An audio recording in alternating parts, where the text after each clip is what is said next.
ओम शांति। 23 जनवरी 2025 के आज के मुरली के महावाक्य हैं। आज के मधुर मुरली के सार में मीठे मीठे प्यारे प्यारे श्री बाबा ने कहा, मीठे बच्चे, मुख्य दो बातें सबको समझानी है। एक तो बाप को याद करो, दूसरा 84 के चक्र को जानो, फिर सब प्रश्न समाप्त हो जाएंगे। प्रश्न, बाप की महिमा में कौन से शब्द आते हैं जो श्री कृष्ण की महिमा में नहीं? उत्तर, वृक्षपति एक बाप है, श्री कृष्ण को वृक्षपति नहीं कहेंगे। पिताओं का पिता व पतियों का पति एक निराकार को कहा जाता, श्री कृष्ण को नहीं। दोनों की महिमा अलग अलग स्पष्ट करो। बाबा कहते हैं, इस मनुष्य रूपी सृष्टि का जो झाड़ है, उसका जो बीज है, वो वृक्षपति, वो सिर्फ एक बाप है। तो वो बीज रूप में स्थित, और बाबा कहते हैं श्री कृष्ण को वृक्षपति नहीं कहेंगे। और बाबा पिताओं का पिता और पतियों का पति, हम सर्व मनुष्य आत्माओं का पिता है और सभी आत्माओं का साजन निराकार।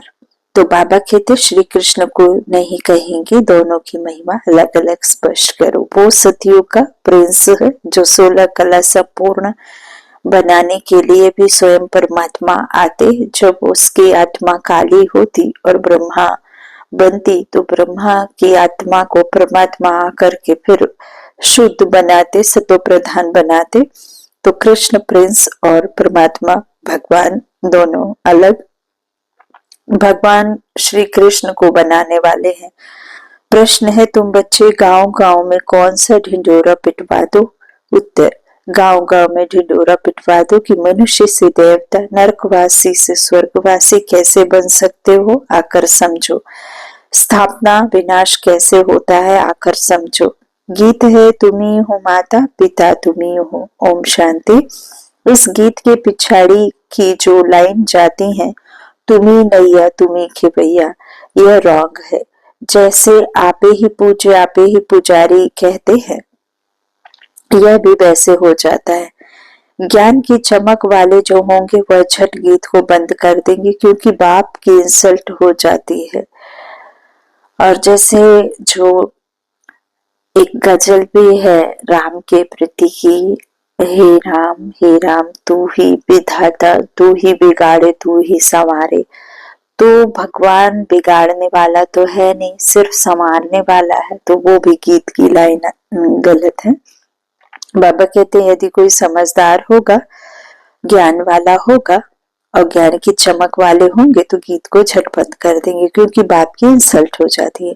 अभी तुम बच्चों को तो जो नॉलेज मिली है, दूसरे मनुष्यों को यह नॉलेज होती नहीं है।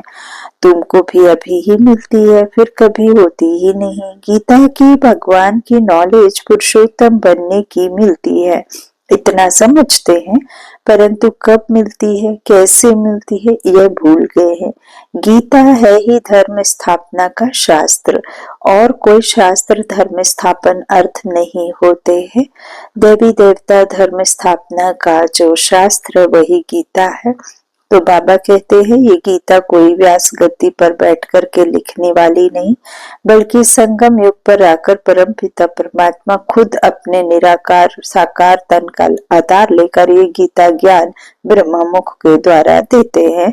इसे ही फिर बाबा कहते, माई बाप सर्वशास्त्र शास्त्र शिरोमणि गीता है ना। तो फिर बाबा कहते हैं, और कोई शास्त्र धर्म स्थापन अर्थ नहीं होते हैं। तो शास्त्र अक्षर भी भारत में ही काम आता है। सर्व शास्त्र में शिरोमणि है ही गीता। बाकी वह सब धर्म तो है ही पीछे आने वाले, उनको शिरोमणि नहीं कहेंगे। बच्चे जानते हैं, वृक्षपति एक ही बाप है, वह हमारा बाप है, पति भी है, तो सबका पिता भी है। उनको पतियों का पति पिताओं का पिता कहा जाता है। वह महिमा एक निराकार की गाई जाती है। श्री कृष्ण की और निराकार बाप की महिमा की भेंट की जाती है। श्री कृष्ण तो है ही नई दुनिया का प्रिंस वह फिर पुरानी दुनिया में संगम युग पर राजयोग कैसे सिखलाएंगे। अब बच्चे समझते हैं हमको भगवान पढ़ा रहे हैं, तुम पढ़कर यह देवी देवता बनते हो, पीछे फिर यह ज्ञान चलता नहीं, प्रायः लोप हो जाता है। बाकी आटे में लून यानी चित्र जाकर बचते हैं। वास्तव में कोई का चित्र यथार्थ तो है नहीं। पहले पहले बाप का परिचय मिल जाएगा तो तुम कहेंगे यह तो भगवान समझाते हैं, वह तो स्वतः ही बताएंगे। तुम प्रश्न क्या पूछेंगे, पहले बाप को तो जानो। बाप आत्माओं को कहते हैं मुझे याद करो, बस 2 बातें याद कर लो। बाप कहते हैं मुझे याद करो और 84 के चक्र को याद करो। बस ये 2 बातों को समझ लोगे तो फिर कोई भी प्रश्न उठेगा ही नहीं। यह 2 मुख्य बातें ही समझानी है। बाप कहते हैं तुम अपने जन्मों को नहीं जानते हो, ब्राह्मण बच्चों को ही कहते हैं और तो कोई समझ भी ना सके। प्रदर्शनी में देखो कितनी भीड़ लग जाती है, समझते हैं इतने मनुष्य जाते हैं तो जरूर कुछ देखने की चीज है। घुस पड़ते हैं, एक एक को बैठ समझाएं तो भी मुख थक जाए। तब क्या करना चाहिए, प्रदर्शनी मास भर चलती रहे तो कह सकते हैं आज भीड़ है कल परसों आना। सो भी जिसको पढ़ाई की चाहना है अथवा मनुष्य से देवता बनना चाहते हैं उनको समझाना है। एक ही है लक्ष्मी नारायण का चित्र अथवा बैज दिखलाना चाहिए। बाप द्वारा विष्णुपुरी का मालिक बन सकते हो। अभी भीड़ है, सेंटर पर आना। एड्रेस तो लिखी हुई है, बाकी ऐसे ही कह देंगे यह स्वर्ग है या नरक है। इससे मनुष्य क्या समझेंगे, टाइम वेस्ट हो जाता है। ऐसे तो पहचान भी नहीं सकते यह बड़ा आदमी है, साहूकार है या गरीब है। आजकल ड्रेस आदि ऐसी पहनते हैं जो कोई भी समझ ना सके। पहले पहले तो बाप को परिचय देना है। बाप स्वर्ग की स्थापना करने वाला है, अब यह बनना है। एम ऑब्जेक्ट खड़ी है। बाप कहते हैं ऊंचते ऊंच में हूँ, मुझे याद करो, यह वशीकरण मंत्र। बाप कहते हैं मामे कम याद करो तो तुम्हारे भी कर्म विनाश होंगे और विष्णुपुरी में आ जाएंगे। इतना तो जरूर समझाना चाहिए। 8-10 रोज प्रदर्शनी को रखना चाहिए। तुम गांव गांव में ढिंढोरा पिटवा दो कि मनुष्य से देवता, नरकवासी से स्वर्गवासी कैसे बन सकते हो, आकर समझो। स्थापना विनाश कैसे होता है आकर समझो। युक्तियां बहुत है, तुम बच्चे जानते हो। सतयुग और कलयुग में रात दिन का फर्क है। ब्रह्मा का दिन और ब्रह्मा की रात कहा जाता है। ब्रह्मा का दिन सो विष्णु का, विष्णु का सो ब्रह्मा का। बात एक ही है, आत्मा तो एक ही है। शरीर बदलते जाएंगे लेकिन कल्प कल्प बनने वाला तो वही है, उसमें तो कोई बदलाव नहीं। सो ब्रह्मा सो विष्णु, विष्णु सो ब्रह्मा, बात एक ही है। ब्रह्मा के भी 84 जन्म, विष्णु के भी 84 जन्म, सिर्फ इस लीप जन्म का फर्क पड़ जाता है। यह बातें बुद्धि में बिठानी होती है। धारणा नहीं होगी तो किसको समझा कैसे सकेंगे। यह समझाना तो बहुत सहज है, सिर्फ लक्ष्मी नारायण के चित्र के आगे ही यह पॉइंट सुनाओ। बाप द्वारा यह पद पाना है, नरक का विनाश सामने खड़ा है तो वो लोग तो अपनी मानव मत ही सुनाएंगे। यहाँ तो है ईश्वरीय मत, जो हम आत्माओं को ईश्वर से मिली है। निराकार आत्माओं को निराकार परमात्मा की मत मिलती है, बाकी सब है मानव मत। रात दिन का फर्क है ना। सन्यासी उदासी आदि कोई भी तो दे ना सके। ईश्वरीय मत एक ही बार मिलती है। जब ईश्वर आते हैं तो उनकी मत से हम यह बनते हैं। वह आते ही हैं देवी देवता धर्म की स्थापना करने। बाबा कहते यह भी पॉइंट्स धारण करनी चाहिए जो समय पर काम आ जाए। मुख्य बात थोड़े में ही समझाई तो भी काफी है। एक लक्ष्मी नारायण के चित्र पर समझाना भी काफी है। यह है एम ऑब्जेक्ट का चित्र। भगवान ने यह नई दुनिया रची है। भगवान कौन है, भगवान कब आता है, भगवान से हमें क्या प्राप्त होता है। तो लक्ष्मी नारायण के चित्र पर ये हम बता सकते हैं कि भगवान आकर के लक्ष्मी नारायण बनाने के लिए मनुष्य से देवता करते। तो बाबा कहते उसके लिए फिर वो श्रीमत देते, उससे फिर देवी राज्य की राजधानी प्राप्त होती है। तो बाबा कहते इस तरह से पॉइंट्स धारण करनी चाहिए जो समय पर काम आए। तो बाबा कहते इस तरह मुख्य बात थोड़े में ही समझाई जाए। एक लक्ष्मी नारायण के चित्र पर, और बाबा कहते हो एम ऑब्जेक्ट ये है, तो भगवान ने यह नई दुनिया रची है, भगवान ने पुरुषोत्तम संगम युग पर इन्हों को पढ़ाया था, तब फिर ये ऐसे बने। तो इस पुरुषोत्तम युग का किसको पता नहीं है। तो बच्चों को यह सब बातें सुनकर कितना खुश होना चाहिए, सुनकर फिर सुनने में और ही खुशी होती है। सर्विस करने वालों को ही ब्राह्मण कहेंगे। तुम्हारे कच्छ बगल में सच्ची गीता है। ब्राह्मणों में भी नंबरवार होते हैं ना, कोई ब्राह्मण तो बहुत अच्छे नामी ग्रामी होते हैं, बहुत कमाई करते हैं, कोई को तो खाने के लिए भी मुश्किल मिलेगा, कोई ब्राह्मण तो लखपति होते हैं, बड़ी खुशी से नशे से कहते हैं हम ब्राह्मण कुल के हैं। सच्चे सच्चे ब्राह्मण कुल का तो पता ही नहीं है। ब्राह्मण उत्तम माने जाते हैं, तब तो ब्राह्मणों को खिलाते हैं।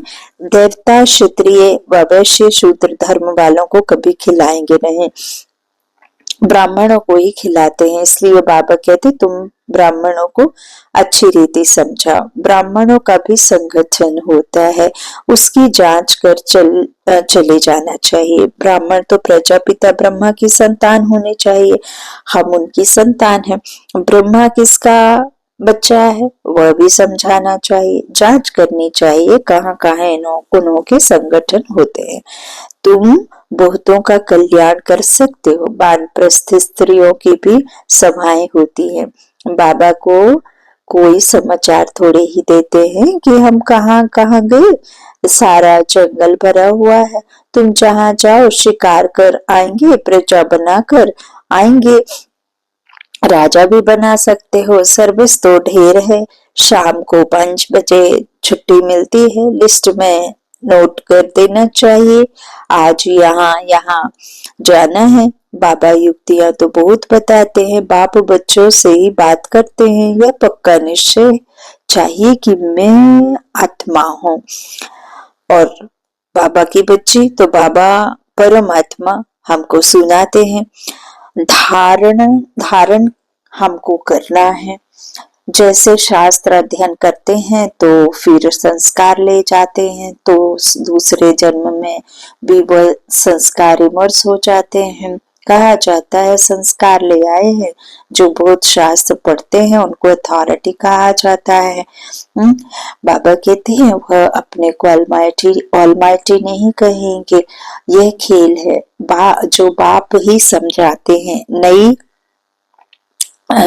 बात नहीं है, ड्रामा बना हुआ है जो समझने का है। मनुष्य यह नहीं समझते कि पुरानी दुनिया है। बाप कहते हैं मैं आ गया हूँ। महाभारत लड़ाई सामने खड़ी है। मनुष्य अज्ञान अंधेरे में सोए पड़े हैं।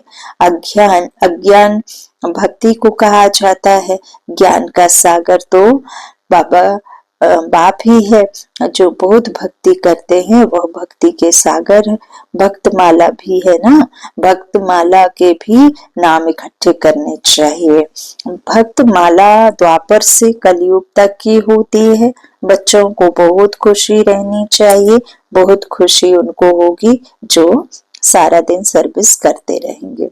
बाबा ने समझाया है माला तो बहुत लंबी होती है, हजारों की संख्या में, कि जिसको कोई कहाँ से खींचते हैं। कुछ तो होगा ना जो इतनी बड़ी माला बनाई है। मुख से राम राम कहते रहते हैं, यह भी पूछना पड़े किसको राम राम कहे याद करते हो।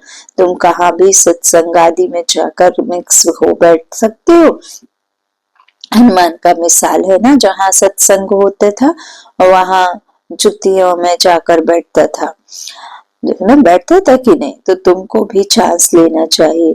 तुम बहुत सर्विस कर सकते हो। सर्विस में सफलता का, बाबा कहते सफलता तब होगी जब ज्ञान के पॉइंट्स बुद्धि में होंगे, ज्ञान में मस्त होंगे। सर्विस की अनेक युक्तियां हैं, रामायण भागवत आदि की भी बहुत बातें हैं जिस पर तुम दृष्टि दे सकते हो। सिर्फ अंधश्रद्धा से बैठ सत्संग थोड़े ही करना है। बोलो हम तो आपका कल्याण करना चाहते हैं, और वह भक्ति बाबा कहते अलग है या ज्ञान अलग है। ज्ञान एक ज्ञानेश्वर बाप का ही है। सर्विस तो बहुत है। सिर्फ यह बताओ कि ऊंचते ऊंच कौन है। ऊंचते ऊंच एक ही भगवान होता है। वर्षा भी उनसे मिलता है। बाकी तो है रचना। रचना रचना को वर्षा दे ना सके, रचता से ही रचना को वर्षा मिलेगी। बच्चों को सर्विस का शौक होना चाहिए। तुम्हें राजाई करनी है तो प्रजा भी बनानी है। यह महामंत्र कम थोड़े ही है। बाप को याद करो तो अंतमति सोगति हो जाएगी। अच्छा, मीठे मीठे सिके लधे बच्चों प्रति माता पिता बाप दादा का याद प्यार और गुड मॉर्निंग। रूहानी बाप की रूहानी बच्चों को नमस्ते। हम रूहानी बच्चों की रूहानी माता पिता बाप दादा को याद प्यार और गुड मॉर्निंग। धारणा के लिए मुख्य सार। पहला बाबा ने कहा, बाप ने जो वशीकरण मंत्र दिया है वह सबको याद दिलाना है। सर्विस की भिन्न भिन्न युक्तियां रचनी है। भीड़ में अपना समय बर्बाद नहीं करना है। दूसरा, ज्ञान की पॉइंट्स बुद्धि में रख ज्ञान में मस्त रहना। हनुमान की तरह सत्संगों में जाकर बैठना है और फिर उनकी सेवा करनी है। खुशी में रहने के लिए सारा दिन सेवा करनी है। वरदान दिया बाबा ने, मैं और मेरेपन को बलि चढ़ाने वाले संपूर्ण महाबली भव। हद के कोई भी व्यक्ति या वैभव में लगाव में यही मेरापन है। इस मेरेपन को और मैं करता हूँ, मैंने किया, इस मैंपन को संपूर्ण समर्पण करने वाले अर्थात बलि चढ़ने वाले ही महाबली है। जब हद का मैंपन समर्पण हो तब संपूर्ण बाप समान बनेंगे। मैं कर रहा हूँ नहीं, बाबा करा रहा है, बाबा चला रहा है। किसी भी बात में मैं के बजाय सदा नेचुरल भाषा में भी बाप शब्द ही आए, मैं शब्द नहीं। स्लोगन है, संकल्पों में ऐसी दृढ़ता धारण करो जिससे सोचना और करना समान हो जाए। संकल्पों में ऐसी धारणा करो जिससे सोचना और करना समान हो जाए। जो आपकी सोच है वही कर्म में चले। अपनी शक्तिशाली मनसा द्वारा सकाश देने की सेवा करो। समय प्रमाण अब मनसा और बाचा की इकट्ठी सेवा करो, लेकिन बाचा सेवा सहज है, मनसा में अटेंशन देने की बात है। इसलिए सर्वात्माओं के प्रति मनसा में शुभ भावना शुभकामना के संकल्प हो। बोल में मधुरता संतुष्टता सरलता की नवीनता हो तो सहज सफलता मिलती रहेगी। अच्छा, ओम शांति।